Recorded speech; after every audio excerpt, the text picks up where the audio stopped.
ఆంధ్రప్రదేశ్ ప్రజానీకానికి నమస్కారములు తెలియజేసుకుంటూ, నా పేరు పువ్వాడ వెంకటేశ్వర్లు, న్యాయవాది, విజయవాడ.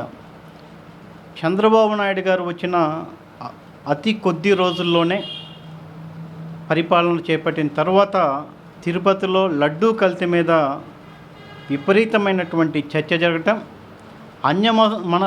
అన్య మతస్థుల ప్రభావం ఉందని చెప్పి గట్టిగా విశ్వసించటం, ఒక విధంగా మహాకూటమిలో ఒకరైనటువంటి పవన్ కళ్యాణ్ గారు కూడా ఒక హిందూ మతం మీద ప్రగాఢంగా ఒక విధంగా భుజాన వేసుకుని పోరాటం చేస్తున్నాడనే చెప్పవచ్చు. ఇలాంటి పరిస్థితుల్లో గౌరవ ముఖ్యమంత్రి నారా చంద్రబాబు నాయుడు గారు హిందూ దేవస్థానాలలో హిందూకు సంబంధించిన వ్యక్తులనే పూజ నియామకాలు కానీ ఉద్యోగాల్లో కానీ నియమించే అవకాశం చేస్తామని చెప్పి చర్చిల్లో క్రిస్టియానిటీకి సంబంధించిన వ్యక్తులను, అలానే మసీదులో ముస్లిమ్స్ని నియమించే విధంగా ఆర్డినెన్స్ వస్తామని చెప్పి చెప్పడం జరిగింది. దీని మీద ఇంకేమన్నా ఇబ్బందులు వస్తాయా లేదా ఇది తీసుకురావటం కరెక్టేనని చెప్పి కూడా అనేక సందర్భాల్లో అనేక వ్యక్తులు దీని మీద తర్జన భర్జన చేస్తున్నారు. ఏది ఏమైనా భారతదేశం భిన్నత్వంలో ఏకత్వమైనటువంటి దేశం.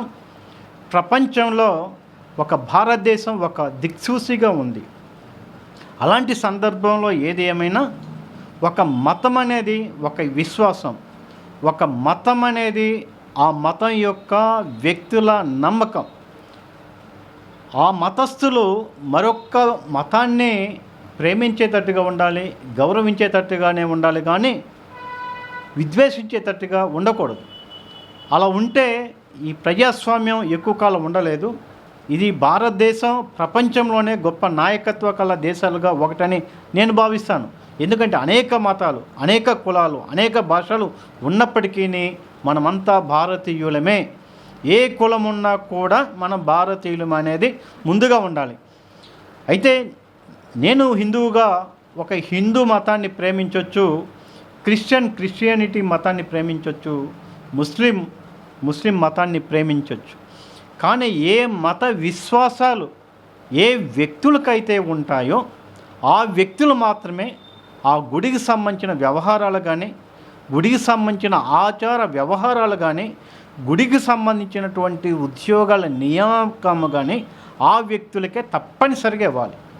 ఎందుకంటే ఆ వ్యక్తులకు కాకుండా అన్య మతస్థులకు అక్కడ ప్రవేశం జరిగిందంటే సంకుచ బుద్ధి ఉండి కుట్ర కోణంలో ఏదైనా ఉంటే అక్కడ ఇబ్బందులు జరిగే అవకాశాలు ఉంటాయి. అందుకని ఏ మత విశ్వాసాలు ఉన్న వ్యక్తులకి ఆ మతము పట్ల ఆ వ్యక్తులకి మొదటి ప్రయారిటీ ఇవ్వటం అనేది చంద్రబాబు నాయుడు గారు తీసుకొని వస్తాము అని చెప్పబడుతున్నటువంటి ఆర్డినెన్స్ని నేనైతే మనస్ఫూర్తిగా స్వాగతిస్తూ ఉన్నాను.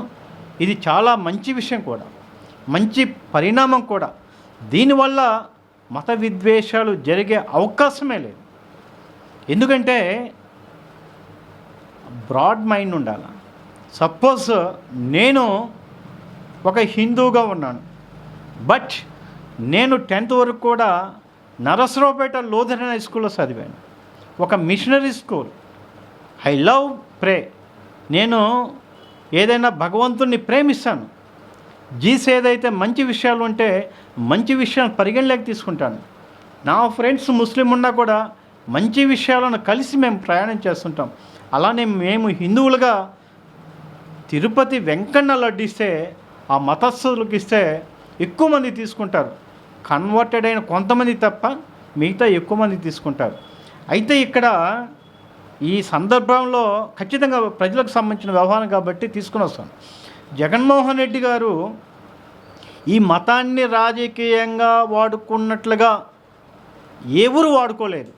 జగన్మోహన్ రెడ్డి ఈ మతాన్ని ఒకవైపు నేను హిందువునని చెప్పి విశాఖపట్నం సంబంధించినటువంటి మత గురువుతోటి ఆయన నదుల్లో మునిగి నేను హిందువునని చెప్పి మాయ చేశాడు, నమ్మించాడు. ఒకవైపు నేను క్రిస్టియానిటీ అంటాడు, నేను క్రిస్టియన్ అంటాడు, నా ఫాదర్ కూడా క్రిస్టియన్ అంటాడు. వాళ్ళ అమ్మగారు అయితే బైబిల్ సంకన పెట్టుకొని పవిత్రమైనటువంటి బైబిల్ని పట్టుకొని వెళ్ళి ప్రజా మీటింగ్కి వెళ్తారు. అది ఒక బైబిల్ అనేది చాలా పవిత్రమైనటువంటి గ్రంథం అని విశ్వసించే వాళ్ళు నేను ఒకడు. భగవద్గీత ఎంతో, ఖురాన్ ఎంతో, బైబిల్ కూడా అంత మంచిది. మీరు దేవాలయానికి వెళ్ళండి, హితబోధ చేయండి, ప్రవక్త చేయండి, ఆ సందర్భాలలో బైబిల్ తీసుకుని వెళ్ళటం తప్పులేదు. కానీ ఒక రాజకీయ మీటింగ్లో, రాజకీయ కోణంలో జరుగుతున్నటువంటి పబ్లిక్ మీటింగ్ని మీరు బైబిల్ తీసుకుని వెళ్ళారంటే మీకు భక్తి ఉన్నట్టుగా నేను ఎప్పుడు భావించను. ఆ మతాన్ని రాజకీయంగా వాడుకుంటున్నారని నిర్వివాదంగా నేనైతే చెప్పగలను. అలా జగన్మోహన్ రెడ్డి గారు ఇటు హిందువులను ఇటు క్రిస్టియానిటీని కూడా అడ్డం పెట్టుకొని రాజకీయ ప్రయోజనం అయితే పొందాడు. రెండు మత విశ్వాసాలు ఆయనకున్నాయనైతే నేనైతే భావించను. ఎందుకైతే తిరుపతి పవిత్రతని పూర్తిగా దెబ్బతీశాడు.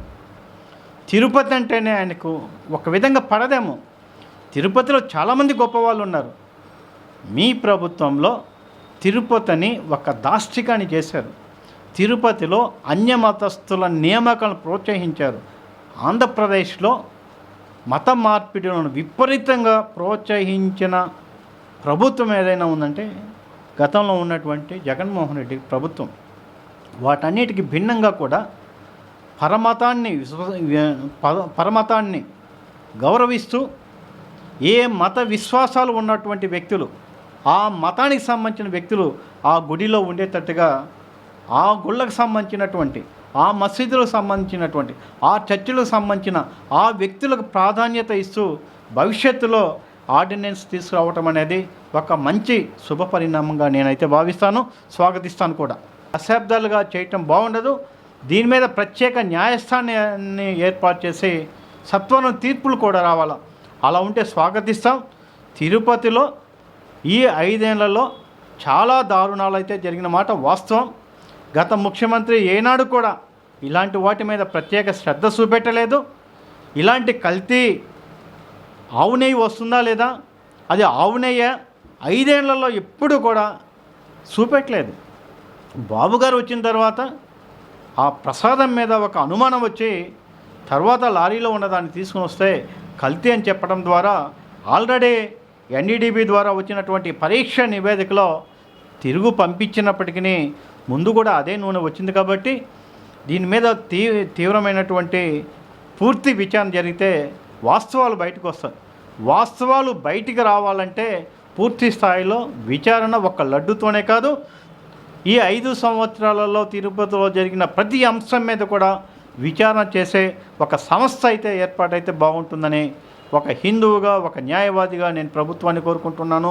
సుప్రీంకోర్టులో రాబోయే రోజుల్లో దీని మీద స్పష్టత వచ్చే అవకాశం ఉంది.